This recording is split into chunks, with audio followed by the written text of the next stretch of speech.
Welcome to the Sneaker Podcast, a show where a bunch of guys sit around a table to talk life, lifestyle, music, and all things sneakers.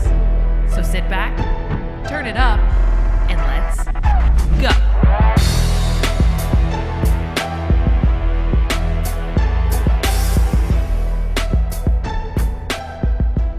What up, TSP family? Hope you're having a dope day, and thank you for tuning in. This is the Sneaker Podcast, Season 8, Episode 4.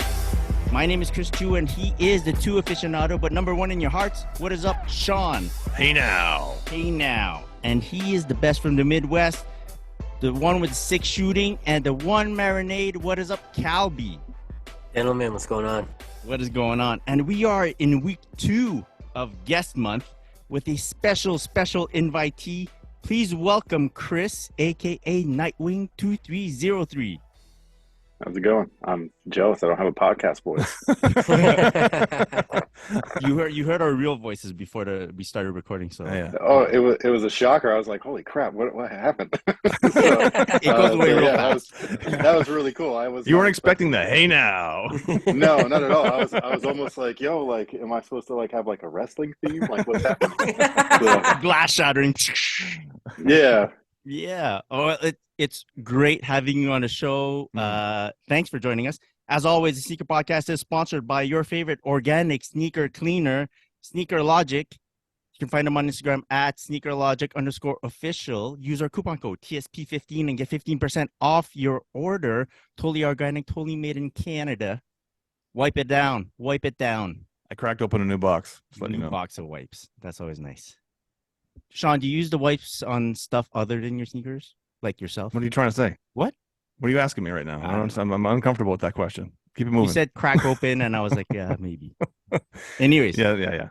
Find them on Instagram at sneakerlogic_official. Again, tell them the Sneaker Podcast sent you. And let's start the podcast like we always do with what we wore on feet today. Started off, Calby. What did you wear on feet today? I switched it up from the Terraforma to the Terra Nocta and wore the Drake Nocta, Terra Nocta in the black and gold. Yeah.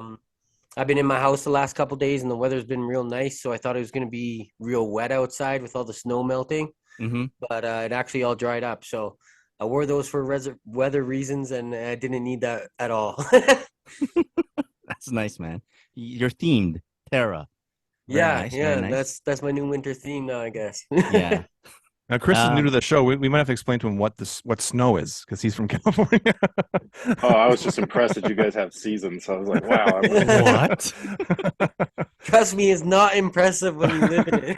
Not it's at the all. opposite. It's the worst. Yeah. No, I could imagine. It's nice being able to like walk out to my car and just get in it. Exactly. Not have to like dig for it like there's treasure under there, you know. Do you know about warming up your car? You got to warm up your car before you start. He knows about cooling down his car, probably. Yeah. I do actually have to warm it up. We've been getting ice lately, but that's about like as severe as the weather gets here. Yeah. Oh, all right. Like cold rain? Is that what? So like we're in Sacramento, which is kind of like in a valley, and so we get like heavy, dense fog. That part is actually really cool, not to drive in, but just to see it, just because like sometimes like this morning we couldn't even see across the street from our like the neighbors across the street, and so like when that hits with the cold, then that will freeze all over everything, and so I have to hose the car down as I'm warming it up just to get the ice off. But it's not a big deal. It's not like like shoveling snow. Like it's really like the baby version of what you guys do. Right. I was gonna say I can't see my neighbors across the street either, but it's only because the snowbanks are so high right now that I can't see across the street. Exactly. It was like 30 minutes after I woke up, the fog rolled through. So I was like, oh, that was fast. So so it's definitely not bad. That's nice. The closest thing we have to hosing down our cars to start it is if you can't scratch off all the ice from the windshield, you play this game where you like squirt some like windshield wiper fluid onto your screen and you try to wipe it off real fast before it freezes. Crank the heat up on the windshield. Yeah. That's weather talk for today. We always do the weather talk. All right, very nice, very nice. Sean, what did you wear on feet today? Today I wore my 2008 Air Jordan 2 from the Countdown pack. I'm a sucker for all those anniversaries and stuff. So it's the 36th anniversary of the 1987 NBA All-Star game where Michael Jordan wore those. Very nice. Yeah, Awesome. yeah.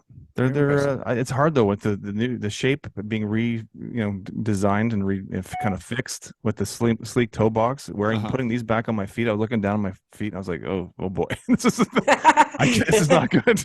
It's like the 85 cut ones, right? And then going back to like a regular cut one or or the threes. The threes, same thing. It's like they redesigned the three to make it look more like the original. And now to put a 2018 black cement 3 on my foot, I'm like, I can't do it anymore.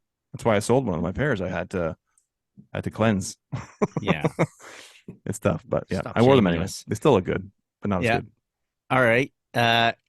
Nightwing, what did you wear on feet today? I'm still wearing them. I'm wearing the military black 4s. Oh, nice. Oh, those are nice. But to Sean's point, actually was reminiscing about the countdown packs today. I don't know if it'll make it in the video, but we were reviewing these ones. And yes. So yeah, and then I was talking about how like the previous retros, and as soon as I said countdown pack, I was like, oh my god, that was such a fun time in sneakers. Right? It was. So yeah, so it was awesome to hear you just say that. Yeah, it's how much was a pack in and the that goes back to United what we were saying States? pre-pod. Yeah, exactly. We have that same kind of nostalgia aspect to our sneaker collecting. Yeah, yeah. It was a really fun time back then. So it was really really cool to like just the memories. Like I was like, man, I can't believe like they celebrated every month. Yeah. It was to crazy. lead up to the 23. Yeah. And I was just like, I saved up all my money just to get the 23s and 2 countdown packs because we were broke as shit. And you know what I mean? Yeah. So like I was just like, man, but it was so fun though. Like I wish that we can almost roll it back a little bit and just kind of go back to those days. Yeah. I don't think it would work as well selling 2 pairs in a pack anymore. Back then it was like I think it depends because people spend that much now on like one pair. Oh, that's true. And I remember back then, like I think it was like they were like 310, and we were like, how are we going to afford this? And like fast forward to today, like people are spending 310. That's it. Like that's the GR price. You know? Yeah, so, like 50 over retail now. Retail score. I know. Yeah. So yeah, it was just interesting to just fondly remember those days. Well, I wore on feet today because I knew we had Nightwing on. I wore the Clyde All Pro. Really? The Kuzma version. Oh wow, those are gorgeous. Yeah, because I know you like them, man. That's one hell of a shoe right there, dude. I still have those and the high top ones. They're just really killer. So very nice. Have you played in this pair though? It seems like it's got more padding and whatnots on it. Yeah, so like I kept those and the high tops just in case. Like I'm a weird kind of like even though I can't even really play basketball anymore, but like I still have them for some reason, and it's one of those like just in case things. But I have the regular versions. I don't know what they're called, but just they're like one's black with a pink midsole, and then the other one was black with a minty midsole. But they had the same accent color, so I bought one of each and swapped them. So I have like one of each, and I still have one set brand new, and then I have one set that's worn, and then I have my outdoor pair plus those two. You know, just in case I decide to be able to hoop someday again. probably not going to happen. Yeah. All right. Very, very nice. Let's talk about what else you were wearing on your bodies today, guys. Some nice pants, some utility pants, maybe from our good friends over at Quality. Glad I'm wearing pants today. Yeah. We were disappointed when you showed up on camera and you had pants on. I'm like, oh man. I know. You should have been a different show. Normal days, yeah, totally Yeah. different. As my wife says, Winnie the Poohing it. Yeah, so. Donald Duck in it. Yeah. So, Quality pants are utility pants from Quality. One of our favorite pieces. If you want to check them out, go to their site, quality.com, KUWALLATEE.com. You could use our coupon code SneakerPod20. Get 20% off your order. They ship quick. Ship all over North America real quick. Tell them the Sneaker Podcast sent you. Yep. Find them on Instagram at Quality. Now let's get on to our favorite part of the podcast. New shoes. We're sticking with that. We're sticking with it. We get with our creative department and see what they have. Okay. I got nothing. I was hoping I have a pair coming in. They were supposed to come today, and now they've been rescheduled for Friday. So it's Oh no. Due to weather. Like, I don't know if it's due to weather or what, but it's delayed. So unfortunately, I have nothing, no pickups to report. No new shoes to report. Yeah, Cal. I don't have any new shoes. I got something I could maybe flash on here. Hold on one sec. I'm sorry. Good. While Cal's getting his shoes, are we supposed to show them? No, you don't. No, you can talk about them. Oh, okay. If you want to show them, you can show them. I could do either one. What you got, Cal? I pre-ordered this. It just came in. I actually pre-ordered 2, okay? And one of them got stolen in the mail. Maytel said that they were going to replace it, and they didn't. And they refunded me. But it's the Virgil Abloh Masters in the Universe. It's the Skeletor.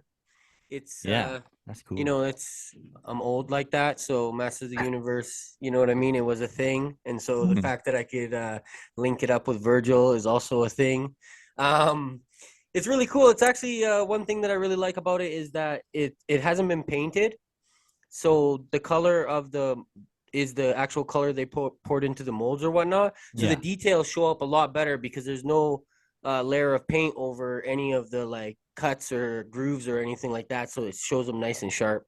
It's pretty cool. I just got it for display. You know, it says Care Virgil on it, so I had to get it. Oh, that's nice. Yeah. Very cool. Do you guys agree that Skeletor could have been more badass? I don't know. Felt like badass. Like What do you mean? I mean, more badass. Like he wasn't evil enough. We're gonna see a fight of the two Chris's here. Well, I have my masters and all of my nerds. The other half of the studio looks like a toy store. Nice. So I have masters, Joe, Star Wars, superpowers, turtles, everything. And I didn't even know though that there was a Virgil masters figure. So I think that's pretty dope. Yeah. Your pickup surprised the hell out of me. I'll say that. Oh well, yeah. that was really cool. Yeah, thanks. Yeah, they did a set. There was a He-Man, Skeletor, Battle Cat, and what's the God? It's from the Man of Arms. What is? Pardon? No, I forget the other guy's name. He's like Skelgod or something like that. Oh, Skelegod. Okay, I know. Yeah. I have the regular versions of those figures. Okay, yeah. And this one I believe is if they're Maytel or whatever, it'll be the same mold as one of the molds. They're the exact same molds. They just painted them all in or not painted them, but poured them all in the monotone colors, and then didn't paint them. So it's the exact same molds. I'm surprised it doesn't say shoelaces on it somewhere or something. It says her. It says her actually in the. Sorry, there's a reflection on the screen, so it's hard to see. Oh, sorry. Yeah. Anyways, yeah, it says her on it in quotations. Cool. Yeah. Her? Her? Yes. Her. How else are you gonna spell her? No, but I'm just saying. I'm sure if that's what I heard is her. Yeah. I don't know, man. Her on Skeletor. It says her. There's a kind of a feminist undertone with Masters of the Universe. It was kind of I don't know how to explain it, but I mean, your best, actually, I want to hear that series. It's the Netflix series, and it was where Teela's the main character, not He-Man or Prince Adam. So. Oh, okay, yeah. Oh, okay. There you Mark, go. Yeah, Mark Hamill, I believe, is the voice of Skeletor in that one. Yeah. So he is extra badass. Wow. So, yeah. Well, this show got real nerdy real quick. What? You show you one have no idea Skeletor. How nerdy we can get. Yeah. I didn't even know that you guys were nerds like that. I was like, damn, this is awesome. We're all nerds. So, let me get into my pickup. I think Nightwing has some nice stuff to talk to us about. I've got a package in the mail from Under Armour Canada. It's I guess training sneakers. It's the UA Flow Slip Speed. those are awesome. They sent it to me in black and in white. Ooh. Nice. White's Nice. I appearing haven't seen very the white ones yet.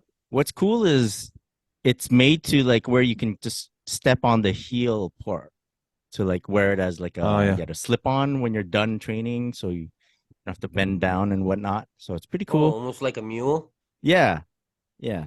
So I don't know. I guess this is what my son's gonna be wearing this summer. Are you not going to wear them? Well, I'm really deep into the Crocs, so right, you're a Croc guy. I don't need more excuses to be wearing. You can't keep socks. saying that publicly on the podcast. That you're a Croc guy. I'm so 4 people hear us say that I'm into Crocs. What big deal? But yeah, they're nice though. Nice like materials and stuff. And this whole lacing system thing, you can't see on the white there. Yeah. It's like this little disc thing that you like turn. Oh yeah. Can you hear that? ASMR? Okay. Yeah, so shout out to Under Armour Canada for sending these over. I'm supposed to do a video, I guess. I'll try.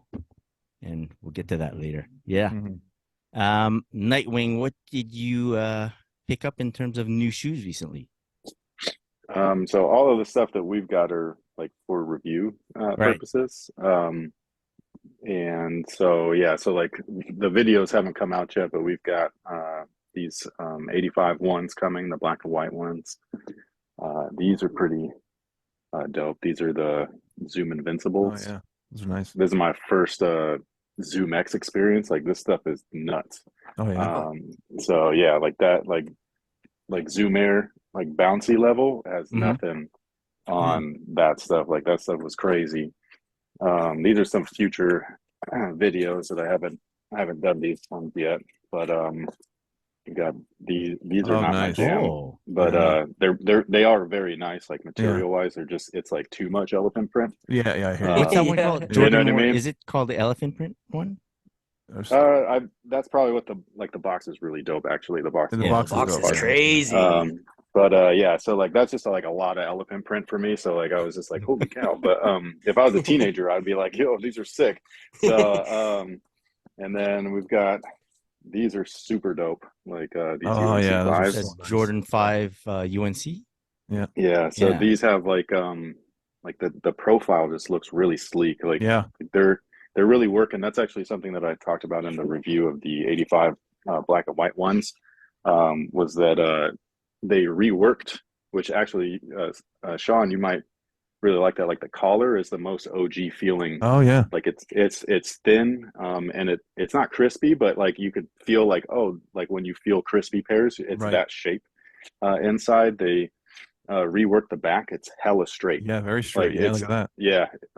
Putting them next to the neutral or natural grays, like you can see where the gray right here like shoots out. Yeah. Or dips in or whatever. So, and they even like sleeked up the toe a little bit. Oh man. Beautiful. So yeah, so like this gets me really excited, because if they keep making them better every time, like I'm just like, dude, this is dope. One of my surprise like favorites out of the bunch is these actually. The quality on these is really nice. These gray 6s. Those are nice. Anything in this like OG style, kind of like carmine color blocking, I'm a sucker for. And it doesn't hurt that. Yeah, they came out really nice. I was like really surprised. Something that you guys might like. This is where this is my personal pickup, where I will make a video of these, but just haven't done it yet. But Garnett, I had to. I was trying so hard not to, and I was like, damn it. What a sucker. So but I did it anyways. These are hot garbage as far as quality, but I mean they're beautiful though, man. Look at these. Vin Baker wear those too, or no? He might have, but that was Garnett's kind of color. Like that was what they were trying to lure him into the brand with those. I think Eddie Jones wore them a little bit. But those are some of my others. We got some other stuff too, but I could like take over the whole podcast with like crap we've got to review, so I won't do that. What? No, that's good. Whenever we're light on pickups, any particular week, we'll give you a call. You just come on. Feel free. I'm backed up to the brim, so like I can fill up your little segment, no problem. So those Zoom X ones that you were showing, when do you got a ballpark when that episode might be up? I want to check that out.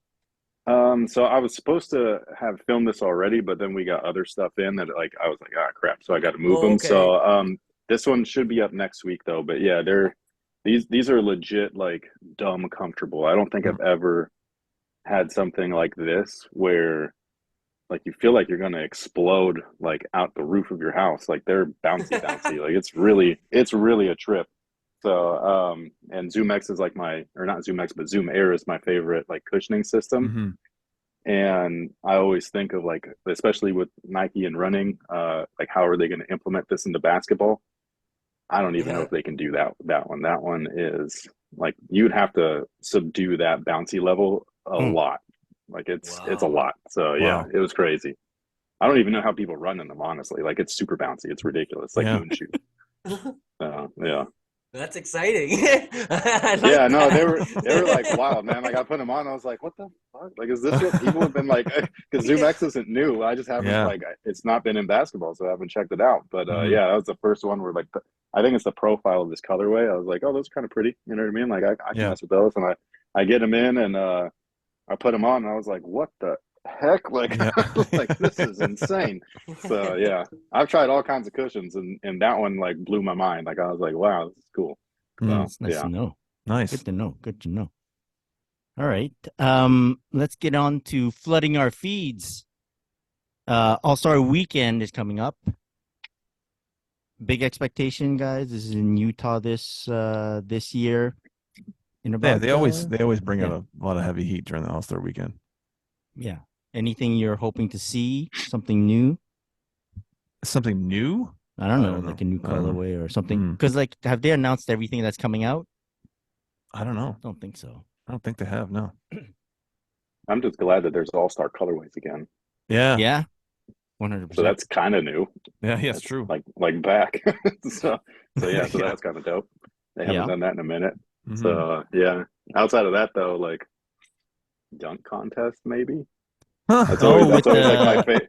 Yeah, it's always my favorite time, but like now it's like a weird, like it's gotten worse. Yeah. So I don't know. So they got some G leaguers in it. Yeah.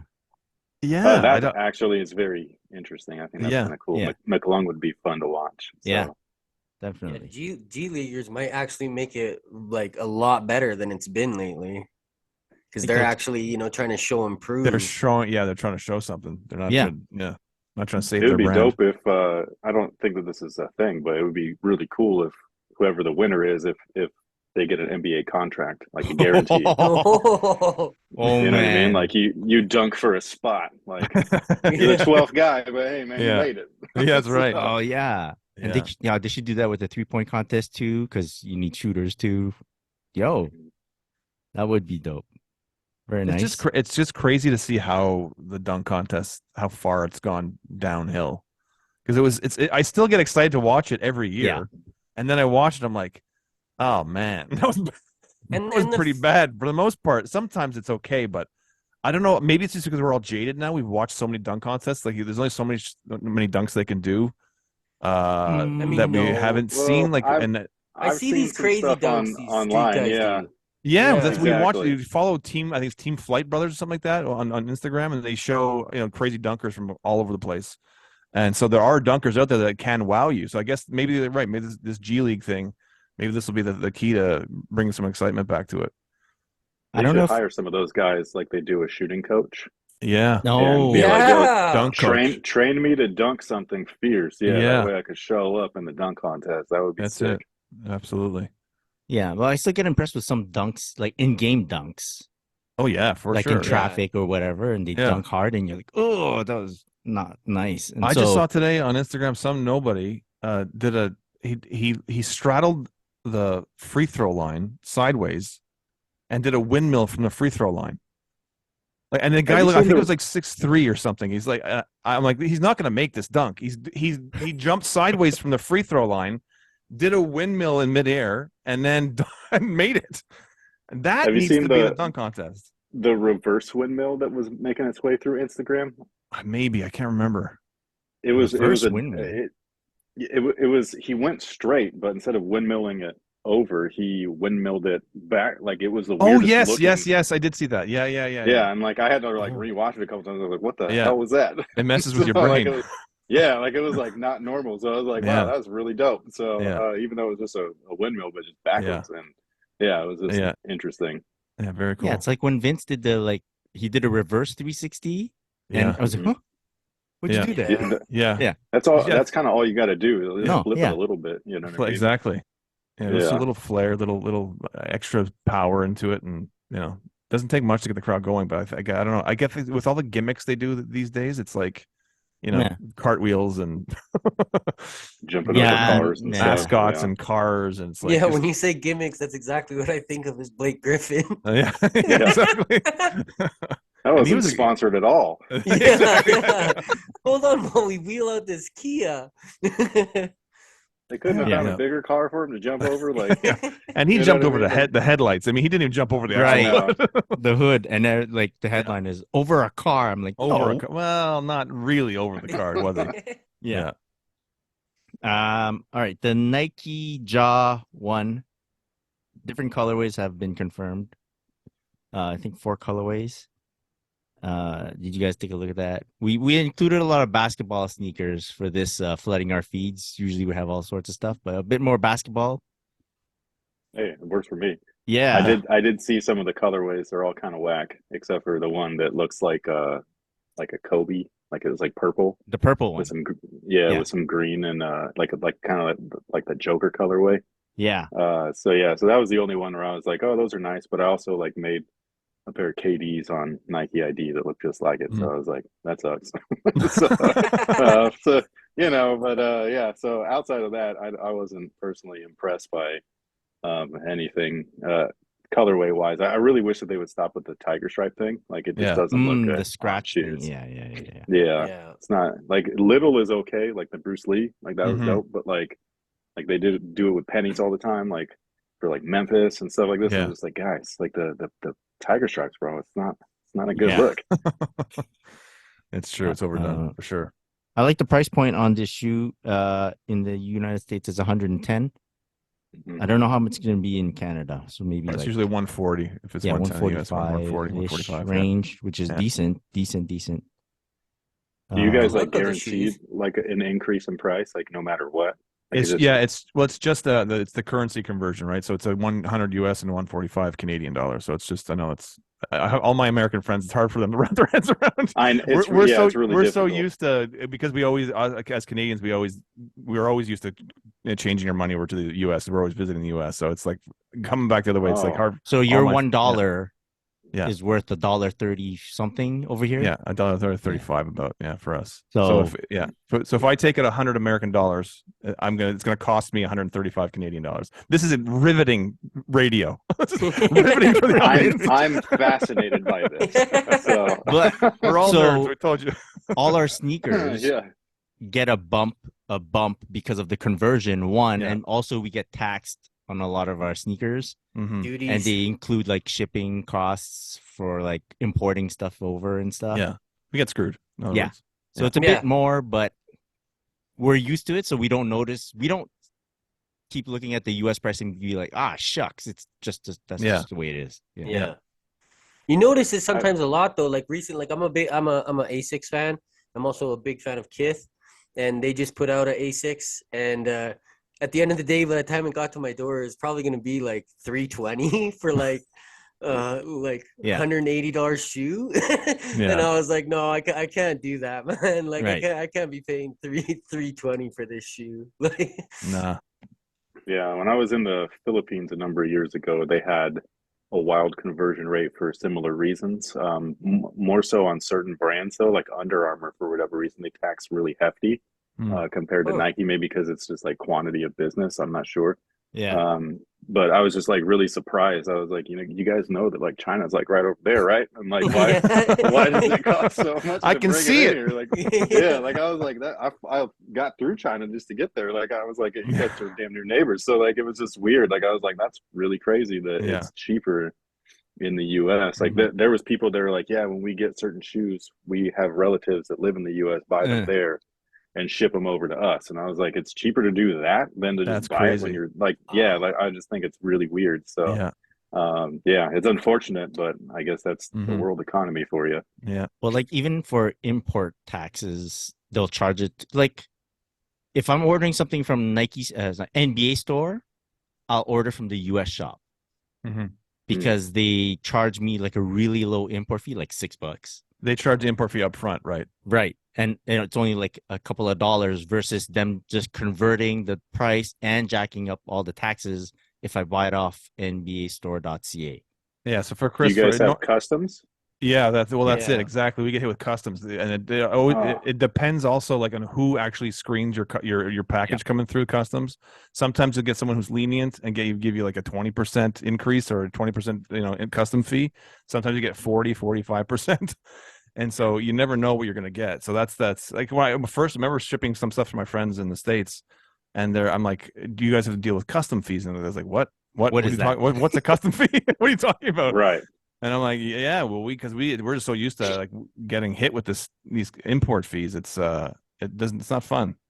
Yeah, I Like once went to the worst that I see is like stuff gets stuck in customs for a little bit, but they never charge me. Yeah. No, So- We get guys don't charged. Yeah. Yeah, we get the That's stuck crazy. and the charge. Yeah. Yeah, no, that's gotta If suck. your package lands in Mississauga, it's there for 4 days, like for sure. like a And you're still getting warehouse. 40% tax. I was once speaking to like a customs agent because I was trying to clear the taxes myself, and he's like, "Oh, this is a nice shoe. Is this like specialty?" And I'm like, "Should I answer this?" No, it's because in not. my head I'm like, "You're trying to trick me and Yeah. figure out They're what the from real Payless. value of the shoe They're is." from Payless. Yeah, So, yeah. Oh man. that's crazy. Yeah, that would Yeah. be really frustrating to deal with, like on a Yes. regular basis. Mm-hmm. It is. Yeah, yeah. Okay. Jordan Plus 1 the weather. high. My goodness. Yeah, we're screwed up here.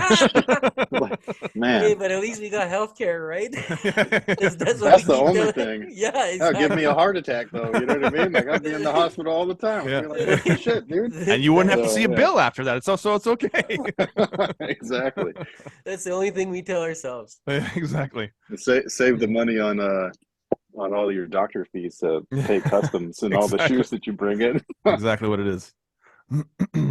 Jordan 1 high reimagined Royal coming Hmm. out holiday 2023. Looking nice with that box too, eh? That like vintage looking box. I mean, is it going to be exactly the same thing as the Chicago? Like, is it Oh, that's no. in terms of the reimagined? You mean the box or the shoe? the shoe From the pictures that I saw, it wasn't like that. with their mock-ups? The crackle leather. I don't know. I think they're photoshops Probably. right now. They're Yeah. probably in pre-production or sample Right. stages at the moment. But yeah, I think that they're the black and royals, right? Not Yeah. like it's going to be like an OG colorway. So Yeah. Yeah. I think that's cool.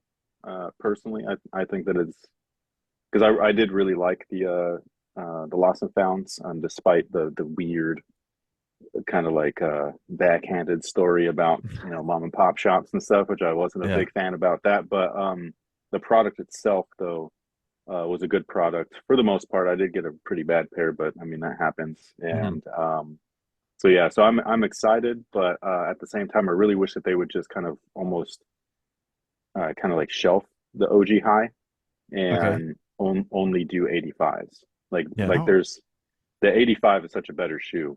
Oh yeah. And it's more true to the heritage of the brand and its performance built. I know that nobody's playing in these, but like still, like you could if you really wanted to. So yeah, so they're built more like the original product was back then versus now. So yeah, so I personally would like to see them just shelve the OG high, maybe indefinitely, if that means that every Jordan that comes out or Jordan 1 that comes out would be an 85 version. I just think that they're vastly superior. Yeah. And they know what they're doing though too, right? They save those up for special occasions. Yes, because I'm sure that all of those great like iconic OG colorways, the black and royal, black and red, Chicago, maybe any of the metallic lines, those will probably be made in 85 cut versions, but like we're probably talking like years out. Yeah. Like I'm just hopefully I'm alive by then, like because that's about the kind of weight that we're looking at right now. So there's a lot of OG colorways you can do before those. So plus we've gotten like some that were scrap samples instead of an actual release, and so like who knows what they've got going on. I think the first 3 pairs were all, or maybe it was the first 2 were PEs, then it was the natural gray or neutral gray, then it was another PE or scrap sample. So it's like who knows. We've only gotten really like 2 85 cuts, I believe, that have been true original colorways, right? And which means they're going to take forever with like if the airship PE is any indication, they're going to take their sweet time. Yeah. Yeah. And I when I posted my my Jordan 2s today, the white and red colorway, I got a ton of people saying, I hope it's coming. This color is coming out also this year, and I don't know if they are. It's not in the foreseeable future, is what I was told. So it's like not even within the next 2 years. It's not even in the pipeline. So yeah, and that's just one extra colorway. It's the only other original. Like they got no other shoes. Yeah. Exactly. There's only two colorways of the two. It's so weird. I guess they got to save it for something. The 40th anniversary. As soon as I saw that Virgil had done that color, I was like, oh man, we're not getting one. Not gonna get it. Yeah, because it would devalue in their mind that shoe, which is unfortunate because I personally don't think it would, but people in suits think a lot differently than regular folks. So, yeah, for sure. LeBron for Graffiti possibly returning. Have you ever held one of those? I've held one. Okay, they're tanks. It's a big shoe, man. Those are it's a dope ass shoe, but that's a beefcake of a shoe. So I don't think we'll see how they do. Yeah, people aren't used to wearing those like that big of a shoe to play in anymore, from what I can tell. People weren't used to it when they originally released. They were like, "What the hell is this? Like, this thing is a Timberland boot. Like, this is crazy." So they were wild back then, and they're just as wild now. I think the only big shoe that they're like basketball wise is like the Foamposite. Like that's the only one that people really like as a community are like, yeah, that one's cool. We accept that one. But the rest of them, when they're big and bubbly like that, like think about the Flight 95s with the bug eyes. Yeah. That's not even a heavy shoe. And people are like, nah, I'm good. So, you know what I mean? So this one, I really just don't see it being like a good seller. But as a fan of the older LeBrons, like 1 through 7, 8, 9, I'm here for it. I'm excited to get my first pair. But yes, they're a beefcake of a sneaker. So very big, yeah. You can take out the midsole. That's cool, I think. Oh, okay. In terms of features, like tech, because the whole body of the shoe is Foamposite, and then it's built on a chassis of carbon fiber, or it's not a full chassis, but like it's still like a chassis. And then there's like cut grooves in the midsole, and then inside of the whole shoe there's a removable midsole. And so so it's a wild ass shoe, and I'm just excited to I want to know what the price is going to be, honestly, because that's a lot of stuff for them to do. And I mean, when we've got Jordan 2 lows retailing at $225, I have no idea what this shoe's going to go for. This is what I love about, and I'm not blowing smoke, but Chris really is the only sneaker YouTube I watch still to this day, because I've never been one for the tech side of things. I'm more of a bigger picture, like the design and the look of the shoe. But I learned so much about the tech from Chris that it's like it always blows me away how much you know about every you can name any sneaker and you probably know the exact tech inside that sneaker. So it's very cool to listen to you. I do get surprised myself. I'm like, why do I never even know? Why do I know that? Why do I know this? Yeah, so it's like weird. People are like, "Oh, how many games did you play in it?" None. I just saw them on the shelf and I just didn't leave the store. So it's just I don't know. I was a weird kid and still didn't grow out of it. It's good. We all have our thing, and it's good. That's we all learn from each other, right? So that's the best part of this. If there is a good thing about this sneaker community, that's the best part, is we all learn from each other. Yeah, it's great. That's my favorite part. Like that's usually what me and Sean end up talking about. Like I'm like, hey, what size did the 4 eyelets start again? I keep like, you know what I mean? So it's like and I'm not supposed to know any of those things either, but I just happen to know it. Well, those are things that like I still like, because I do what you do, is I pay a lot of attention to. This got cut out of a video, but I can't remember what one we were talking about. But like basically, I was talking about how I loved that when Tinker got in, starting with the 3, that you can take a design element from one of the shoes, you'll see it on the next one, and then you'll see it again on the next one, and stuff like that. So there's like a constant evolution. So whether or not you're talking about like the eyelets, those plastic eyelets from the 2s carried over to the 3, and then from the 3 it was more so like the tooling and the tech was moved over. But then they added the ventilation, and the ventilation moved over to the 5, and then they updated that with the 6, and like so there's just all of these cool things. Like from 6 to 7, the panels are real similar. So I love all the design stuff too, but it's in a functional mindset. You know what I mean? So like kind of like a car guy, like maybe sees like a really cool car roll by, and he's like, "Wow, that's pretty." And then this other car guy is like, "Yeah, it's a V8, this, that." And you're the like, chassis. "Oh, there's something about a, yeah, something like, about a chassis. I mean? Exactly. So, Dork. so yeah, so it is what it is, and I don't know why, but like that's the way my brain ticks. And that's good, man. It's we need that. We need that in the community. Yeah, it's great. I always go to my YouTube before I buy a shoe. I'll check all your reviews, and then I'll notice that the view bar is already like more than halfway through the video. I go, "Oh, I've already checked your opinion on it. I'm just unsure whether I should buy it yet." I think that's great. Yeah, that helps me out a lot. Yeah, like second view count. I'm like, "Yo, that's awesome." Yeah. Yeah. Why do you need like that shoe again? I'm like, "Oh, okay." Yeah. All right. That's the hardest part for me. It's the splitting the opinion with the facts, because like people don't seem to know that it's two separate things sometimes. Yeah. I see that with just in Sean's comment section. So, you know what I mean? I'm just like, oh, these guys. Well, like, that's the thing. When you're talking about the how shoes, you know, they influence the next model, or they take design elements from one model to the next. I posted that about the 2. So the 3. I just wanted people to know that the 2 wasn't some bastard in the Jordan line. It's like there was actually a almost like a prototype for the shoes that were to come. And that's all I was trying to say. And people were like coming at me like, I hate the Jordan 3 and Tinker saved the brand. And I'm like, dude, I'm just saying they took some design elements from the 2. And it's not just some random shoe that ended up in the Jordan line. That's all I'm saying. It influenced the 3. And Tinker himself, the god, took some stuff from the 2. That's all. The 2, without the 2, because the 2 set precedence for what came after. Right. It was the first shoe, and we're talking about the 80s, where branding is everything. Even now branding is everything, but like back then especially, we're talking about billboards and big logos and you know, splash ads and stuff like that. They removed the logo on the second shoe. Like that's just like like, could you imagine the meeting?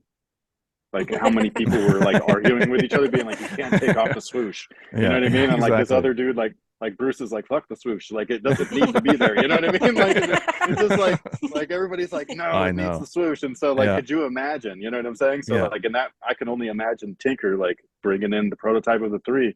What's that crap on the front and the back? Like, what is that? Be like, "Oh, I don't know. It's elephant print. It looks cool." People are like, "No, get rid of it." You know what I'm saying? Like I just, it boggles my mind that people can't understand like how significant the 2 is. So, hey, trust me, you're preaching to the choir right now. In a world where there's new signature athletes daily, or at least it feels like it, the 2 is they treat the second model the same way that movie studios look at a sequel. Which is it's gonna flop. Right. You know what I mean? And they're all afraid of it. Like every brand is afraid of the second model disaster. You know what I mean? And so and it's a real thing. It really happens. So like the Jaw 1, people are gonna come through. They're gonna scoop up that shoe. The Jaw 2 might not have that same. Like it's gonna have to really like pack a punch as far as like performance and tech and stuff. So so it's just really weird. And I think the majority of consumers don't think of things in both sides. Like you have to look at it from a business standpoint and a business perspective, but you also have to look at it from a consumer standpoint. And then if you have that third option as the athlete, then you have that too. And so so there's so much, you know, working parts, which I know that you guys already know. And it's just like, you could tell who really doesn't know. That's I think is the funniest part about the internet, is everybody's got a voice and some people need to be put on mute. So, it's interesting. So that's what the block button's for. The block button is like my superpower. Absolutely. You know what I mean? So all right. How about Jordan 2 Low Chicago? No release date. That's not happening. Also, I can tell you guys that right now. It's not happening. Is it really? You just heard? Yeah, it's not. It's not. That's not. Yeah, sorry, it's not that colorway is not coming. There's actually I think 2 more accent colors on that shoe that they didn't have in the mock-up. So it's So it's not. I don't not even quite know that Chicago's. it's the. No, I don't even know that it's the right color blocking. So that they got in the mock-up. So that's not happening, unfortunately. Well, that sucks. Technically, not even in Chicago. Not even in Correct. Chicago. No, there's gonna be. There's no. I can't. I'm not sure that was. Do you have that in the rundown? Sorry, no. Quickly, no. The white and red or the black there's the and white and red that people thought was the OG, high OG, the other colorway, the OG colorway, but that's not. That there's also accent colors missing on that, and then there's a women's looked like a Chicago low. It was supposed to be a women's release, and neither one of those are OG colorways. Neither one of those are. They're missing colors or accent colors on those mock-ups.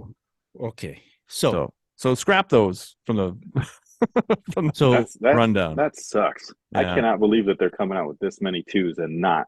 I know the other OGs. Mm-hmm. I know. Trust me, I know. That's what I was waiting for to get. Mm-hmm. I know. Now that you're telling me, I think no. that's exactly why they do this, dude. Yes. Exactly what they do. You're the reason, bro. Like, you know what I mean? Because you won't buy any of the other crap they put out, and you're waiting for the one. They're like, we're not going to do it. We're going to make you buy these other ones. Chris Chu, our sneaker podcast guy, not Chris. Yeah, Nightwing. You prefer the low cut to. I prefer the low cut. I'm in a low cut kind of mood these days. But now the high or the OGs is there on Foot Locker. Not anymore. I've been adding it to cart. You missed it many times. It's gone.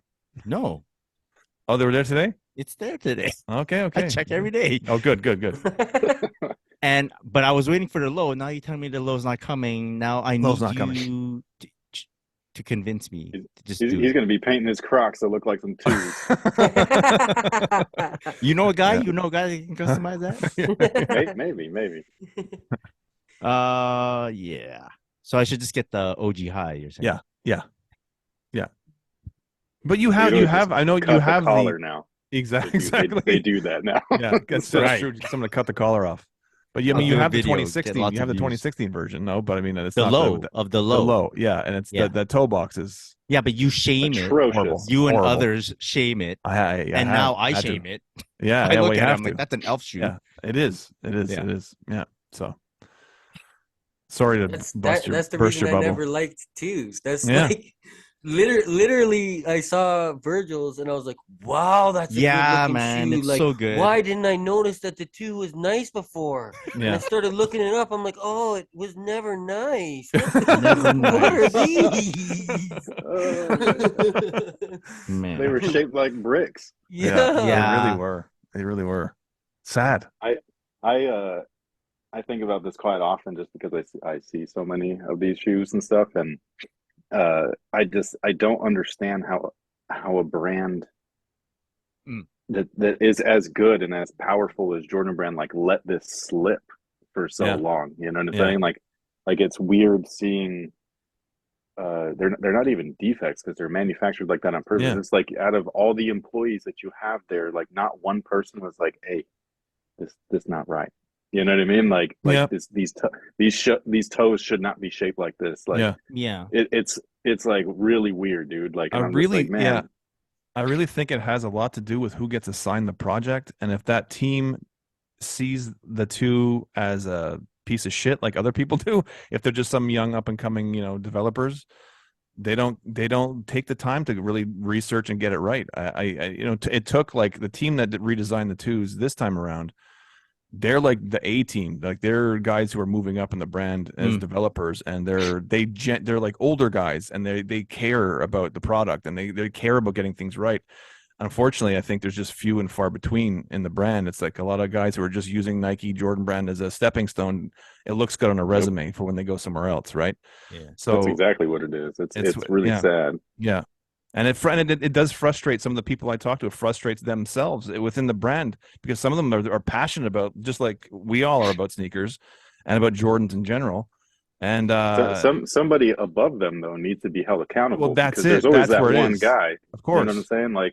Like a Gentry. Like it's like he always boasts about how long he's been with the brand. I'm like, why didn't you say anything, dude? Like, yeah. What and he, under his supervision, so to say. We saw some of the worst quality retros in the history of the brand. You don't think? But it was the most profitable time. It was though. Well, wouldn't that be the reason why they don't? We have the paint chips to prove it. What's that? Like if they're like the most profitable era of the brand, why would they need to pay attention? Or like, why wouldn't they make those minor mistakes so that later on they have somewhere else to go? I think the part of the problem was I don't that need to care if at you're that like, time it was a bunch of people like us, like older guys who are maybe not as old back then, obviously, but we were still on that like they're coming out with this colorway. I wanted that as a kid and I couldn't get it or whatever, and so they're finally bringing stuff out and bringing it out in like plentiful numbers. And so we grabbed onto whatever we could grab onto. And there was also stuff around that time too that Gentry was saying he was going to end retros altogether. He was going to maybe come out with 2, 3 or 4 maybe retros a year and focus on the more performance stuff or the lifestyle stuff. And so we were all like, okay, whatever they give us, we got to buy it. Yeah. That's exactly why we bought all of those damn retros. Like that was a slick ass move, dude. Yeah. Got to pull the fast one on us. Yeah. You know, when they put out the Air Up really still really bothers me. The Penny Air Up was like a grail for me. That was a shoe I never had as a kid and I always wanted. I was such a Penny fan. They put it out and I like, whoa, I'm waking up in the morning. I'm, early morning, I'm getting it. And it gets in my hands and I'm like, this is the worst fucking shoe I've ever seen.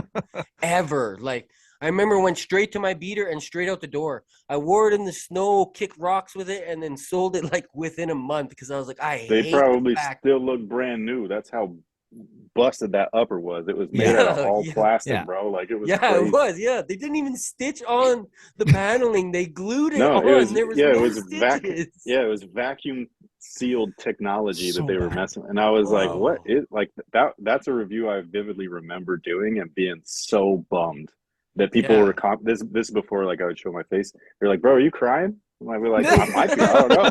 Like, you know what I mean? Like it's just like it just hurt in a weird way. Yeah. Yes. Yeah. It was very bad. I'll never forgive them for that. And then Yeah. Jordan. Okay, let's talk about this one real quick and we'll move on. Jordan 1 Wings collection. Price between 1,300 to 1,500 to be releasing like throughout the year. I don't know what this is all about. I don't even think about stuff like this because it's not even going to be within my realm of possibility. So I don't even. It's but not like, why even do this? Like, you think people are going to want this? Not? The brand wants to be bougie now, dude. Yeah. They got to cater to a different market. They've gotten all of us. They're the performance brand of bouginess. You know what I mean? Like they're just out there trying anything. After those, what's that one? Pinnacle? The one. No, the one that with the swoosh that everybody Dior. Oh, Dior. I'm not into like I'm wearing Old Navy and white gold, bro. Yeah, so I don't do brands like that. We're wearing sponsored clothing, so it's all what we love, which we love.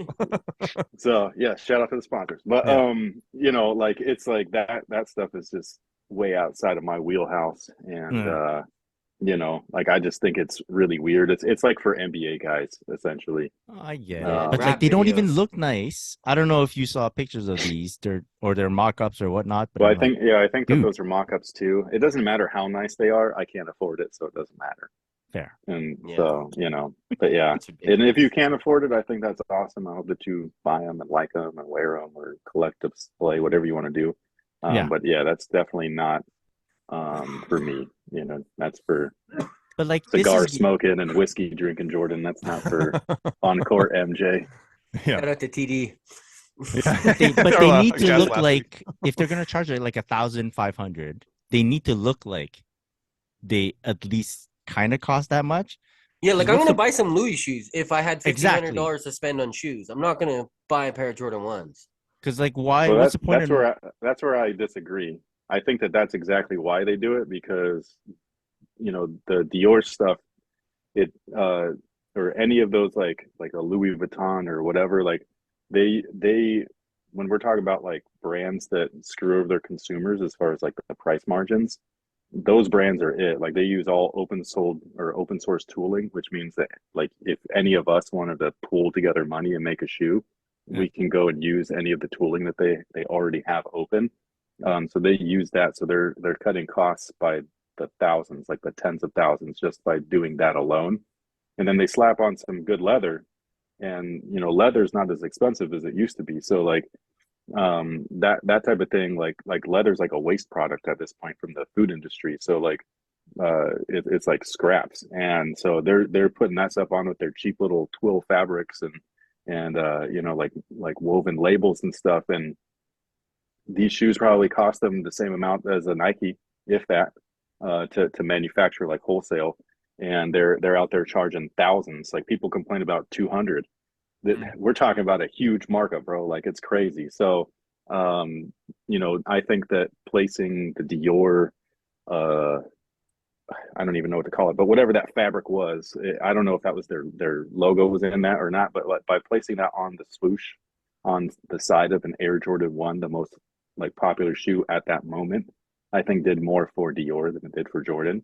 Yeah. Especially when you hear about it, you hear about that stuff now in the news. So it's no longer, so this is all like publicity stuff too. It's like, it's all like, they're geniuses at marketing. So instead of being like, yeah, like there's lines outside of sneaker stores and they're causing problems and chaos, or this kid got jumped for his Jordans, now it's like, hey, look at this, like there's an Air Jordan 1 that costs $1,500, and like that's the narrative now. And so like all of a sudden all of America's like, whoa, Jordan brand, and that's like high-end luxury. And it's like, no, you know what I mean? Like, it's not. And so but they're doing it. And so, you know, and that's just the perception now. And like I said, like whoever's over there making those decisions really feels like the, instead of being the performance brand of excellence, it's the performance brand of bougie. Like, it's just like, it's really wild, you know what I mean? So and it just kind of is what it is. But yeah, like, I don't think that's not a shoe for a sneakerhead. Like, let's just put it that way. Yeah, no, that's a shoe for somebody that comes through with money. Yeah, a status, some sort of status thing. Right. Status Okay. Where they might have been wearing a Louis Vuitton shoe and thinking that they're cool, but now they're wearing a Jordan Louis Vuitton or whatever. Jordan you know what I'm Vuitton. saying? So like, so like now they're like extra cool. You know what I mean? Like, they're gonna get kids talking about them and stuff. Yeah. So, and I just think that kind of like that you know, they call that like a reach, and that's a big reach for me. I think that's pretty whack. Yeah. We are not the target audience for those. We're not the target. Okay, not the target audience. None of us. Yeah.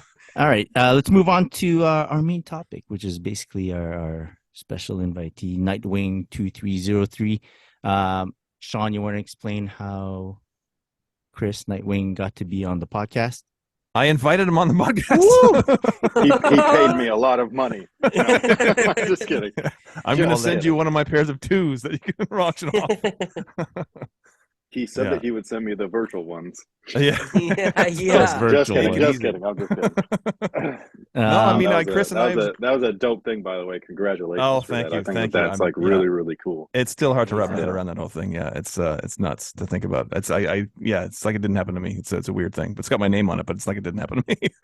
I think that's the dopest part, is that he personalized it for you. Yeah. And like, that's like it's one thing like standing at a Comic-Con and you pay like $50 to take a picture with the green Power Ranger, which I did, and he was really nice and everything, but I did pay him. You know, rest in peace to Jason David Frank and everything, but he did that for no reason.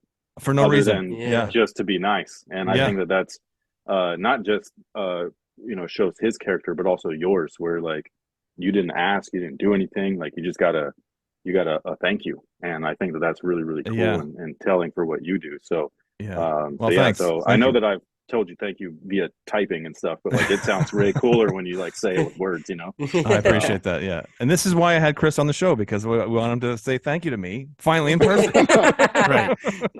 It's about time I got my flowers from Chris. Because we usually just take turns taking shots at Sean. Exactly. They usually cut me down one peg at a time, these guys. We are here to uplift you today. There you go. For what? Finally, someone's uplifted you. But no, on all sincerity, Chris and I talk from time to time, and so we've known each other over the last few years, and we talked about having this guest week and or guest month, and you were the first person I thought of, and then we got somebody else that was able to do it last week, so we got somebody else, but then Chris was nice enough to say yes to my invite. And so here he is. I mean, I'm a huge fan of his YouTube channel and all his reviews. And I often end up purchasing sneakers because of his reviews. Because I'm like, sometimes it's like I'm on the fence, or maybe I'm like, no, I don't need that sneaker. And then I'll see your review. I'm like, damn it. I got to get that sneaker.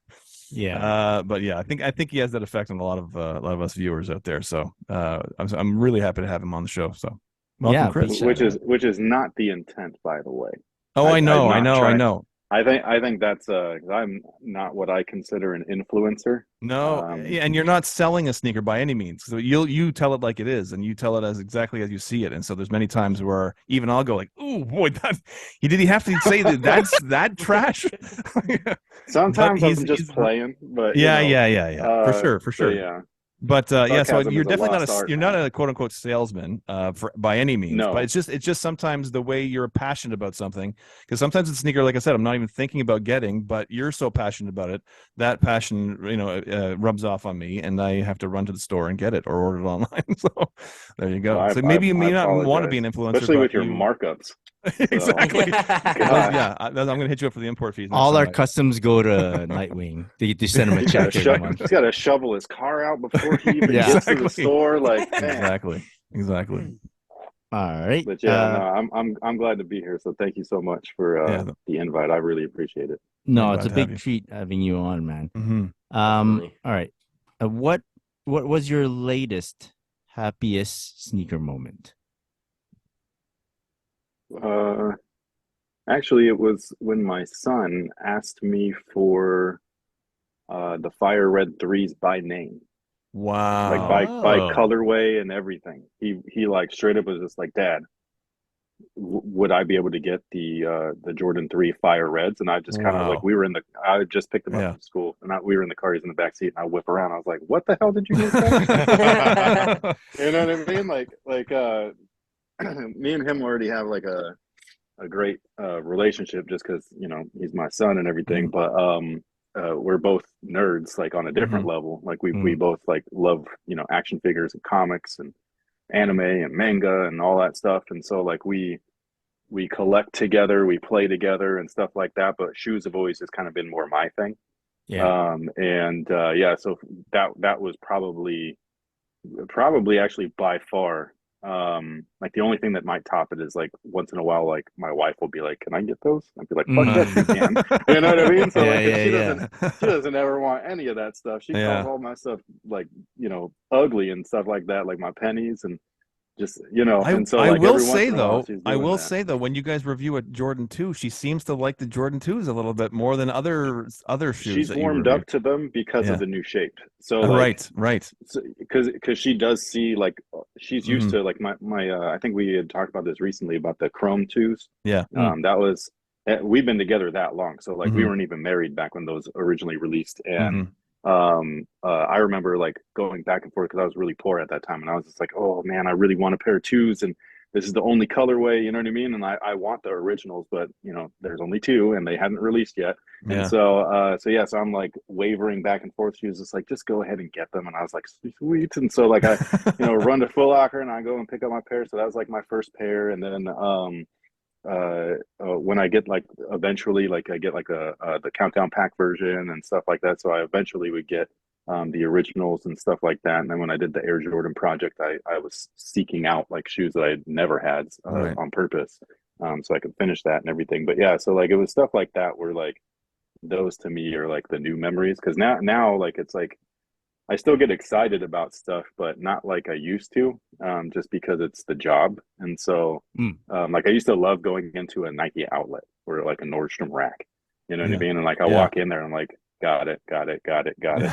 And like, it's just like, this sucks, you know what I mean? Like, so like, it's just not fun anymore, And like, so like, that sounds really stupid, I will admit. Like, it's like first world problems to the umpteenth degree or whatever, but like, that's just kind of like what it is and stuff. So so being able to share that, I think that's probably the part that I'm always excited about when we do film and talk about things. It's like obviously sometimes there's the shoes that like I just have to do, and so like I'm like, okay, like it's this the 50th fucking Jordan 1. Like, how many times can I tell you that it's a rubber cupsole? You know what I mean? But then that's why you're like, give me the 85 from now on. That's the thing, though, is that when every once in a while there's one of those, and it like hits me in the nostalgic like nuts, and I'm just like, wow, this is really dope. Like, and I just get like super excited and stuff. And just the memories keep flooding and stuff like that. So now like I have like those kinds of memories, but with other people, and stuff like that. And it's always fun. Like a friend of mine, he actually does he helped me like build this garage out. He does a lot of our videography and photography for like or at least when I used to do performance reviews. And as a thank you, one time I bought him his first pair of Jordans, and I had just given it to him, like, thanks for helping me out and stuff. And like ever since then, he's like been like, hey, those Jordan 1s that are coming out, and like he's like turning into like he's into kicks now, dude. And I'm just like, yeah, buddy, you know what I mean? So it's just one of those things where I just like, sharing. Like sharing is caring, you know what I mean? And so like whether like even if I can't share like the physical shoe, which I try to as much as I can, we can at least share stories and memories and experiences and advice and all that kind of cool stuff, information. So so there's a lot more to it than just the shoe, but yeah, it was when my kid asked me for, and then he followed up with a white cements. Like I was just like, how do you know this? What are you watching on YouTube? You know what I mean? So it better be my channel. Exactly. So it was just it was really cool like moment for me and stuff where I was just like, man, nice. you know what those were? And I had them for like months. So that was the weird part. Like they've been out. And so it just finally caught up to him, and I thought it was really dope. Cool. That's really cool. Yeah. And can we give a shout out to your set, your sneaker area where you film and everything, your lighting? Very nice, man. Yeah, it's beautiful. Thank you. This part I built. All that part was me and Charles. So, Very nice. So, how long have you been doing reviews? We're coming up on 14 years. Wow. 14 this years. year. Wow. I know. You remember the point too old, where maybe there was a choice between focusing on the relationship with brands versus the relationship with your audience? There's never been that point, luckily, I guess. So like me and brands are like have like a weird history. Mostly because like there's so many pockets within a brand, or like I guess you could say like teams and stuff like that. So like there's like the design teams, there's development teams, there's test teams, there's colorists, there's just guys in charge of doing renders. Like their job is to take the art and the product and turn it into a really cool blown up image for the tech sheets or whatever, like advertisements and stuff like that. And then there's the PR people, which is the people that deal with people like me.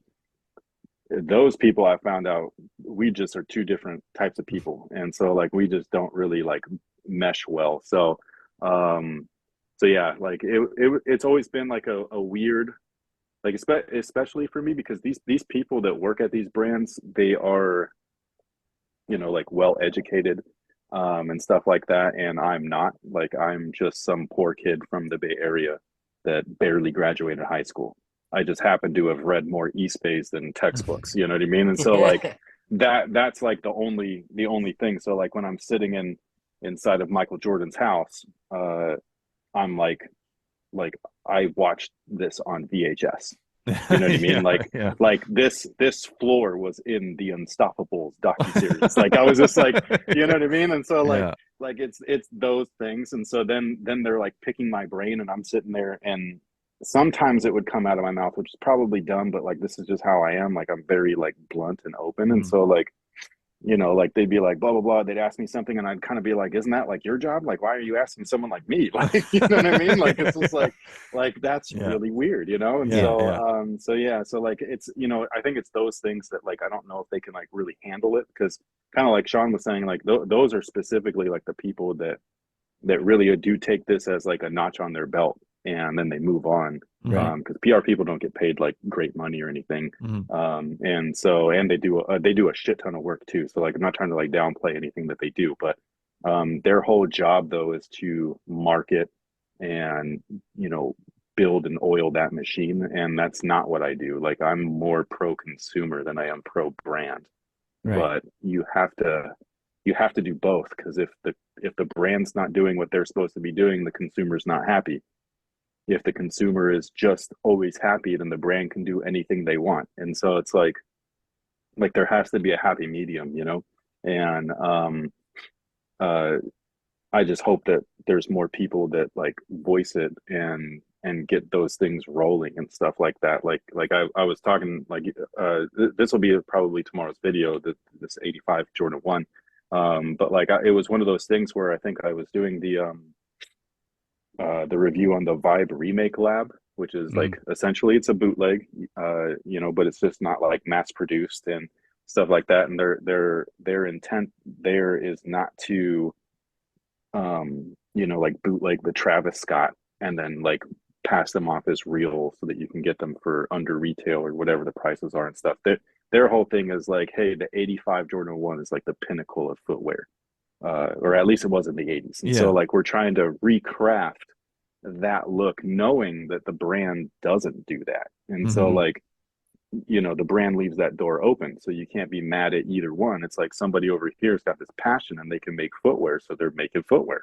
And then you've got this brand that can make their own footwear and they're like, no, we just want to cut corners and do what we want. You'll buy it anyways, right? And so like it's those types of things. And so so like I was saying how like in that Vibe Remake Lab review, like I was talking about like especially just this part, the heel, where like how straight it was, and when you match it up to an original image of an 85, like a real 85 Jordan 1, it's like, wow.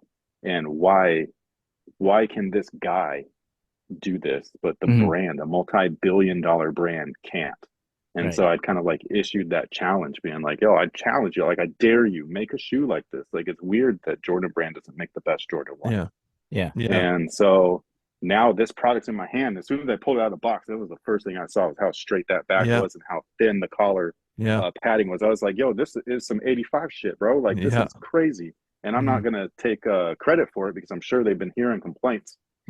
But it's nice to know that finally, you know what I'm saying? And so like it's those things get me really excited. And in a world where you can be so jaded from just seeing the same stuff over and over again and things like that, like for something as small as that to get me super stoked, I think is special. Right. Definitely. I just asked that. Sorry, I just asked that question. Sorry if you can hear me moving. No, that's can't hear it. No. Okay, good, because it sounds mainly because I find that your focus is really, well, I feel like it's for us, like the people that watch you, where you're being straight with us, you're telling us the good, the bad, and you're not telling us which one's the best, you're telling us you figure out which one fits you the best. And I find that that's a hard reality for brands to hear about, but you stayed with it, which really sucks. Like for someone like me, because I'm still that poor kid, you know what I mean? Like that's just how I grew up, like that. Like I'm not like that's the one part where I guess I'm not jaded, where like I don't come from money, I don't come from a college background, like I said, I'm not well educated or properly educated according to like US standards and stuff. And so like it's like those types of things can have a negative connotation and a negative effect on your mental psyche as a person, like growing up, like you know, as soon as you hit like sophomore, junior year, like that's all. What school you going to? What school you going to? It's just like, bro, I don't even know if I'm getting out of this school. Like, you know what I mean? Like, what are you talking about? Like, I got to go from here to night school to make up all the stuff that I effed up on my first couple years. Then after that, I got to go to my job because I'm poor as fuck, and that's how I get my money. And I'm 16. You know what I'm saying? Like, it's just like, you know, so like I don't come from the same area that these people, like these are bigwigs. These are, you know, high profile people. And I get that some of them had their adversary or their what's the word, Sean? Adversity. You're the teacher, right? Adversity. Thank you. So like I'm sure that they have their stories too and their moments, but they didn't get there like in that weird roundabout way. They did do it the normal way, or whatever is what, you know, like I said, the US standard, by going to school and then paying your loans back and stuff like that. I didn't have any of those opportunities. And so like I never, it's almost like something like I like physically cannot not think as that poor person. You know what I mean? Right. The one shoe a year kid. I get and stuff like that. Like I was just ripping on my kid the other day because he gets ready for bed and he takes his jeans and everything that he wore that day and he throws it in the dirty clothes. And I was like, what are you doing? He was just like, well, mom's gonna wash my clothes. And I was just like, yeah, but you only wore those pants once. He was like, so? And I was just like, dude, I wore my pants all month. that was my pair of pants. You know what I mean? Like you only wash those one time in a month, and that's because you're saving water and power. You know what I mean? And so it's just really weird, And so yeah, and this is somebody where like I do like pay for, like I do make like decent money now to where I pay the bills and I buy their clothes, and my kids definitely have more than one shoe for the year and stuff like that. And but that's just not how I grew up, And so like that's not my mental state ever. It's always like it's especially for me, like I'm not paying $200 for this. I'm paying out the ass to get this as soon as I can, so that I can do my job early. Right. And you know what I mean? Because like in this social media world, if you're not first, you're last. Right. And that sucks too. So like if I am last, I got to be creative with a dumb title, you know what I mean? And like stuff like that. And so like, and you know what I mean? Thumbnail. And like those things are exactly like in like the pandemic really was like messed up because like there was no shoes. And so I had to go like thrifting and eBay hunting and all that stuff, and like really like go back into my own, like, and I don't even keep all of these shoes because like I'm just like this is too much stuff, And so so like I have to go back and like I'm just like, oh, this was a fun one, and then like I figure out a way to like spin it and like re-talk about like what I loved about this in this era or whatever it might be and stuff like that. And and like Team Jordans and things like that, like people don't care about those, but back in the day, like that was my entry point into like I was able to save up $120 faster than I could 150. You know what I mean? And as an impatient kid, and you want a pair of Jordans, man, you're going on after those Jumpman Pros, bro. So like that's just what it was. And so so every video that I do my best to like, hey, these are the facts that we gotta touch on. We gotta talk about the tooling, the tech, and the materials, and these are all factual things, whether it's good or bad or what it is or what it isn't. But then everything in between that though is just me, just trying to kind of keep things light, but also I do be honest and stuff and be like, hey, like this is my opinion, like either this is good or bad. And some people take it in a good way and some people think I'm an asshole, and it's just kind of like whatever, man, like I can't help it. And so but yeah, I'm always just that kid that you get one pair of shoes, you get that one pair of pants, bro, and that's it. You better not rip them. That shits, monthly pair. So, I'll tell you this though. I asked my son, I go, hey, let's start thinking about a plan for, do you have an idea what you want to become or do when you get older? And he goes, yeah, I have an idea. I go, what is it? It's like a YouTuber. But I guarantee too, it's because of like Nightwing, guys like you've been doing it for 14 years, but then I have to explain to him this is not like overnight. Easy. He's been working at this forever, perfecting his craft and working hard at it to make it to, you can say I want to become a YouTuber, and me to as a parent be sure, let's consider that. Like it's because you do what you do. Well, so it's hard because like my kid wants to do it too. Right. Not because of me, but because of the other people that he sees, because what he sees is fun. And then you like get paid for it, like you get to earn your living from doing that. They don't see all of the turmoil where like you're not getting paid. You know what I'm saying? Like or like brands will send you things or try to, like I that's something I don't deal with that stuff. It's like, yeah, we'll send you this, you do a video, right? I'd be like, well, nah, man, like I'm not guaranteeing you a damn thing. You know what I mean? Like I'm not like you go ask the Super Bowl time spot what like you'd be like, yeah, I'm gonna hook everybody up with Doritos for free. And then you're gonna tell everybody on your Super Bowl ad spot that like how great Doritos are, and everybody's kind of like sitting there being like, bro, that ad spot costs money.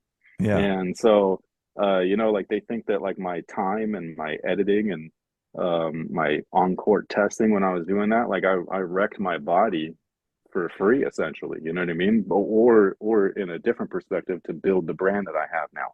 And so there's a lot of times when I often wonder, like, especially if I'm just like trying to just stand up, like my hip comes out and like I'm like, man, this probably wasn't worth it. You know what I mean? But at the same time, like I look around, I'm like, yeah, I'm taking care of my family. We got a house, like stuff like that. It was worth it, So it's just like it just really depends. Like you always have to like keep your mind straight and stuff, which is difficult. And all of that kind of stuff, especially with there's all the extra noise, all the internet, like all the stuff that you need to mute. And so, so it's really difficult to navigate. But so like I don't ask ever my kid or kids like what do they want to do when they grow up, because I don't want to put those that pressure on them and stuff like that. But like when my son is doing certain things with like action figures, he'll like take them apart and then put them back together, but they're different. And so like he's like, yeah, Dad, look, this is what I did and this is why, and this is now he's like this guy instead of that guy. And I'm just like, oh, so you like customize them? And he's just like, yeah. And I was just like, you can get a job to do that. And he's like, what? And I was like, yeah, that's what they do at Hasbro, bro. That's how they figure out how to build new figures to launch. They're taking old parts from old figures and they're building new ones. And he was like, what? And so like now he wants to like go work at Hasbro. He thinks it's just playing with toys. You know what I mean? And I was just like the movie Big.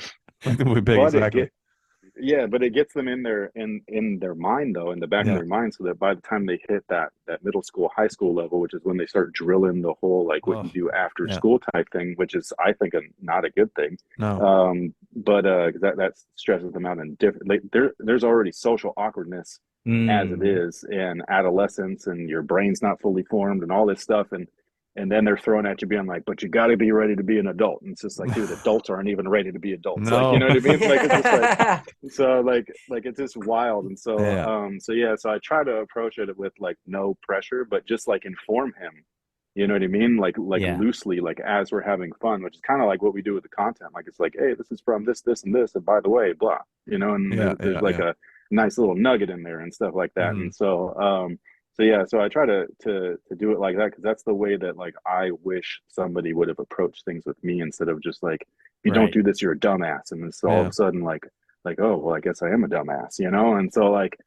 it's just one of those things. So so it's really interesting. But if he wants to be a YouTuber, start now, because it takes forever to get your following. Okay, so use that little dude's cuteness to his advantage and build that channel up while he's young and stuff, and give him the tools to succeed, so that he doesn't fall on his face. Because like even now, like if we start a new channel, which we have, it's not easy, man. Like even though we're who we are, the other channel is not. You know what I'm saying? And so like it's like really, it's really humbling. And so like this world will knock you to your knees before you can even stand up again. And so like it's just a weird ride and a weird journey. It's definitely like YouTube is not normal, even though it's becoming normal, but it's also, there's so many people and it's hard to find you. You know what I mean? So like there's so many factors. This is the whole thing. Like people don't teach the right things. You know what I'm saying? Like when I was in school, one of my best classes was business class, like of all, and it was the one that I had like the most fun in, not because it taught you how to make money. It was just the stuff that they were talking about. I was like, wow, this is really interesting stuff. Like we don't talk about this in math or in history and science or anything. And so like real life skills, it's real world stuff, like how to do your taxes and stuff like that. And like, hey, like do you want to like your project or whatever for the month is to make a product, and you have to actually make it, and then you got to do a marketing pitch, and you got to present it to the class. That shit was fun, dude. You know what I mean? That's what I do every day now. And so so it's just like really weird. So like if there's the drive to do something, you're more than capable, especially with the internet, where like that's how I learned how to do all this crap. Like I did not know how to edit anything. I did not know anything about a camera or lighting or microphones or nothing. And I've been slowly just learning. I still learn every day. Like I'm over here on my little stage where I do the B-roll stuff, and I'm like tinkering with shit, and then I'll like run up, plug it in the computer. I'll be like, oh man, that was bad. So, like I'll scrap it. You know what I mean? So yeah, it's just really, really interesting. Yeah, and it's funny because like even I'm a business of mine. Instagram and social media is just it's a hobby for me. But even like with my people that follow me will sometimes ask me like, oh, like stuff like, how do I get on your level? How do I get, you have so many shoes? I'm like, dude, like I'm 49 years old. Like I didn't start this 5 years ago. This is like 30 years worth of stuff in my house, you know, and it's built stuff over time, and I've learned stuff, and I still learn stuff. And so it's like, and even with Instagram itself, like, you know, okay, I have 100,000 followers, but like it didn't start at 100,000 followers. It was like literally took me, I was at 26 followers for a damn near 3 years, you know, and eventually, you know, Jumpman Bostic, you know, shouted me out or something like that. I got 300 followers. So it's like people think it's just like they come across your page or your YouTube channel and they think, oh, I can do that because he's doing it. Just tell me how to do it. Okay, well, start now. And 14 years from now, if you work really, really, really hard, it's the viral people that muck it up. Yeah. You know what I'm saying? Like it's the one and dones, the one hit wonders, and you know, stuff like that. And I think that they're great for exposure for the rest of us, because then it starts to shine light on Instagram and YouTube and TikTok and things like that. But like, that's one person. Yeah. You know what I'm saying? Out of the sea of accounts and stuff like that. So it's like, you have to be able to not just want to do it, like you have to like really want to do it. Yeah. You know what I mean? And so so yeah, when I was a kid, I was like, man, I want to own every Jordan, like everyone, at least one of every model. And I eventually got to that point, and I did it, and I played in them all, and it was awesome. And then when I was done, I was like, wow, that wasn't as fulfilling as I thought. So, you know what I mean? Like, I was like, wow, that was a big waste of my energy, bro. Like, damn. So like, you know, but hey, at least I did the bucket list or whatever. So you know what I'm saying? So like, and that might be someone's YouTube career is like, wow, that didn't go anywhere, but at least I did it. You know what I'm saying? And so like, it just really just depends. Like, I think the mental aspect is the hardest thing, like for anything in life, is to keep your mental in check. And it's so difficult, you know what I mean? Especially today. Like, I couldn't imagine growing up in today's world as a teenager. No. So like, and we already had like our own issues like as kids and stuff like that, but like today, man, it's just wild. Like it's like, it is really, really wild. Like the information travels fast and furious.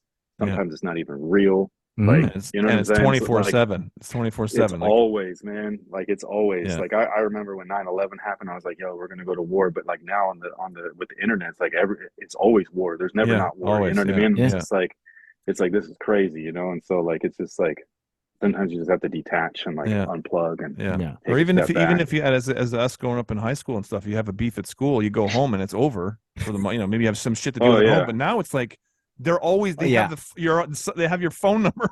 They're on your social media. They're everybody's, you know, it's I do not envy kids growing up in this era. It must be awful. And they're dumb too. They like do dumb things. Yeah, they're like, oh, as kids do, right? Send a dick pic. It's like, okay. It's like, no, you know, like, gosh. Now you got like some dude like, you know what I mean? Like being like, yeah, you send me like X amount of money, otherwise I'm spreading it to the whole school. And you're just like, what? Wow. And so like, it's just it's wild, man. And it's you know, and it's just really like, I do not envy these kids, dude. Like it's real rough, and everybody's like real like light now too. Like you can't even make like a sarcastic joke. No. You know, and you'd be like, bro, I was just kidding. Yeah. Very, very sensitive up there. Yeah. So it's rough out here, man. It's brutal. Well, that's why we do this podcast thing, because it's not too serious. I know. That's the whole vibe behind like sneakers or just a hobby in general. Yeah. It's like, it's not serious, bro. That's one of the funniest things. Like I really like I said before, like love toys, action figures, comics, things from our youth. And it bums me out sometimes watching. It reminds me of me. That's probably why it bums me out. But like, I'll watch some of these guys go on these rants, and I'm just like, is this what I look like talking about shoes? There's some angry old guy being like, Jordan Brand can't get it right. You know what I mean? Yeah. You've been on Sean's page. Idiot. you read the comments on my page.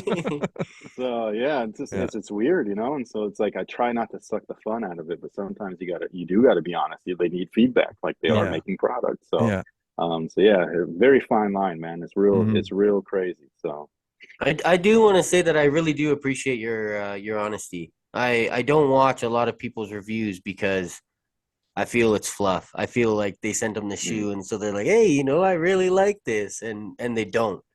And so watching yours is like for me it's different than a lot of the other reviewer guys. So that's one thing that I really do appreciate about your reviews. Well, thank you. Yeah, I at the end of the day, all I can do is just be honest. You know what I mean? And like me or not, like it's just, I mean, it's just like being in high school, man. Like it's that dude over there don't like you. Why? I don't know. Okay. You know, like whatever. That's Gonna it. kick my ass at lunch? I don't know, maybe. I'll watch with that. You know, so it's like whatever. He might make a TikTok about you. You don't know. You're gonna make a rap battle this, you know, like know. so yeah, it is what it is, and you know, I just try to be as honest as possible. Always keeping in mind the money thing. Money's not easy to come by, especially right now. So you know, when people spend their money, like especially as a brand, you want to have pride in that. Like as somebody that like I sell my own apparel and stuff like that. Like I do not like seeing, like, and it doesn't happen often, but every once in a while somebody will send me a pic or email us a pic and be like, hey, the stitching here is messed up, or my screen print graphic got peeled right there, and be like, oh fuck, you know, like, and it just like it's like, dude, I'm sorry, you know what I mean, like send it back, I'll get you a new one or a refund or whatever, you can keep that one, I'll get you another one, whatever, and stuff like that. And so it sucks sometimes feeling like sometimes the people of the brand don't have pride in what they're doing. It's like, bro, you're getting a paycheck, dude. Like, do your job, please. Like, you know what I'm saying? Because like you'd be mad, even though you're only spending like 99 cents, 70. I don't even know what they cost now, but like you go buy a cheeseburger at McDonald's, you'd be like, bro, the pickle's not even in there. Don't they have any pride? It's just like, bro, they're working minimum wage, man. Give them a break. You know what I mean? Pride, man. Like, the kid who made your burger is 14 years old. You think he gives a shit about your pickle? Heaven forbid, though, you say something about a $210 shoe. Yeah. You know, and like, relax, dude. It's just Jordan Brand. I'd be like, fuck, it's the same thing, though. You know what I mean? So it's like, just take a little bit of pride, man. Yeah. So, yeah, especially because they're 260 out here. Yo, for real. Sometimes 270. Man, that's crazy, dude. The 11s are 290. You guys get past. Yeah, bro. The 11s in my kid size, like for kid size, is $200 now. Yeah. I just bought my nephew. Believe it. I bought my nephew a pair of twos for his birthday. Hope he's not listening. He doesn't listen. He's 5. But they were $114 after tax for my 5-year-old nephew's sneakers. Yeah. And he's gonna outgrow them in like a month. Well, I got them extra big, so he'll have them for a few years. Okay, that's how I have to like you have to spin it in a way to where they understand. So like when I was a kid, I always knew what money was, and because we didn't have any, and so like it was always like, yeah, you know, and trying to get the lotto would be awesome, you know, even though it's not. But they'd spend money on those stupid tickets and stuff, and then like now, like I make my kid do chores, and he saves up his money for his action figures and stuff like that, and then like he'll like do something with his shoes. Yeah, well, I'm almost done. Sorry, you might want to cut that one out. No, that's good. That's good. We're gonna leave that one in. Keep it real here, man. It's dinner time. But oh shit, that's true. But I don't even know what time it is. Oh wow, yeah, it is dinner time. Yeah, sorry, we haven't kept you long. No, it's okay. I talk too much. This is what happens. So you know, but yeah, like he was doing something with his shoes. I think he'd like walk. It was raining that day, and he walked straight through the damn mud. And like I was like, bro, what are you doing? He was just like, what? Laces dangling in the mud. I was like, geez, dude, man, what the? My heart. I had to tell him. Yeah, I know. Like you should have seen me.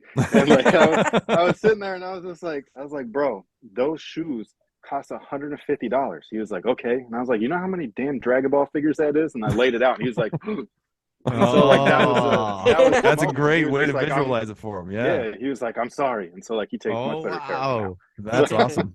Very nice. Yeah, very cool. All about perspective. Yeah. Okay, one more question. You got time for one more question? Yeah, I do have time. I can okay.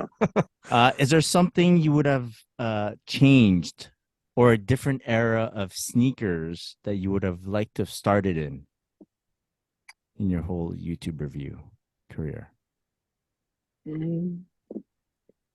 No, I don't think so. Because I think like I'm like a firm believer that like everything happens for a reason, and so that the time that I started was the time to start. You know, like there was no performance reviews, at least in video form, at the time. And so I was the one to do it first. And so it's cool to be able to be like, yeah, that was me. You know what I mean? Like I created a lane, I paved the way so everybody behind me can ride on that road.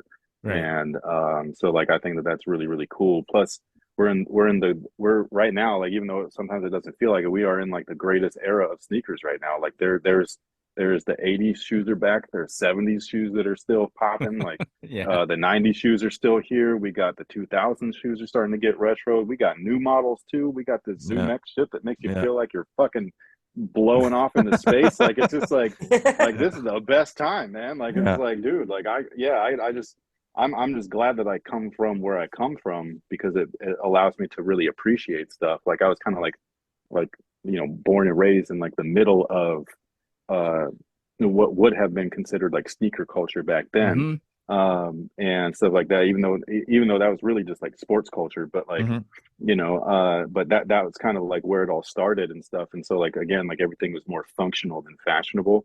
Like if I would have grown up as a slightly older kid in the 80s, maybe it would have been different, because like you had like the Run DMCs and stuff like that, where like everybody was wearing stuff to be fly and not to break ankles and stuff. And so I come from the Allen Iverson MJ era, where it's like, nah, bro, like yeah, you need to look good to play good, but I'm also here to play, you know what I mean? Like we're not here to like mess around. And so like it just really depends. But yeah, I grew up really loving what you didn't have, which was 80s shoes, and but growing up in the era of the East Bay and the 90s, which was I think awesome. And then being a young adult through the 2000s and seeing the future of what footwear was turning into, and to now, which is, like I said, like it's all of it's here. Like it's like you can't even be mad at it. Like there's everything, like anything that you could have wanted. Oh, you didn't have a pair of Jordan 1s in 85? No problem. You want a pair of Jordan? You want a pair of Jordan 3s? No problem. You know what I mean? Like the Fire Reds. Like, yeah. You want a pair of Air Way Ups? Well, you're gonna have to wait a little bit longer for those. But, you know what I mean? But I mean, outside of that though, like there's like it's a really fun time, and so like it's interesting to see some people that clearly didn't grow up without stuff, or really loving something so much that they wanted it so bad that they'd like circle things in a magazine, because they're the people that are like, oh man, I'm sick of Jordan 1s. It's like, bro, I'll never get sick of Jordan 1. You know what I mean? Like the Jordan 4, I've wanted the white cement Jordan 4 for my whole life. I have so many of them still. I look at them with the same like, wow, those are gorgeous. You know what I mean? And so like it is the best time to be a sneakerhead. So yeah, especially like our age type of sneakerhead. Like it'd have been cool if we were young and stuff, because then we wouldn't look so weird being so old. You know what I mean? Like wearing all this cool ass shit, but we started this too, so it's really dope. Yeah. So you know what I mean? Like seeing the style trends come back, it's like everybody's wearing 90s shit, thinking that they're hot shit. I'm just like, bro, get out of here. Go talk to the kids on Tool Time. You know what I mean? They were the ones that did it first. So it's just like, like I think it's really cool. And like I said, everything happens for a reason. So the time was right when it was right, and I can't, nor would I want to like change any of it. Everything that I've been through, good or bad, like everything, like it all has its purpose, So no complaints from me. I think everything is awesome, even when it isn't. So. All right, I think that's it, guys. You have anything else for Chris Nightwing? No, that's good, man. That's we gotta let him go to dinner. Thank you so much. Jordy's gonna grab him by the collar. Do you want to shout out your apparel brand? If you wanted to check it out, it's Sense Apparel. So you could just go to either Instagram at Sense Apparel or senseapparel.com. There's not a ton of stuff there, but it's stuff that I really, am passionate about, like the 80s and 90s culture and stuff. So there's not a huge selection or anything, so don't get all excited or nothing. But like there's some stuff on there. Weartesters, youtube.com/weartesters. If you wanted to follow me personally for whatever reason, I don't know why anybody would, but that's Nightwing2303. And like on the social accounts and stuff.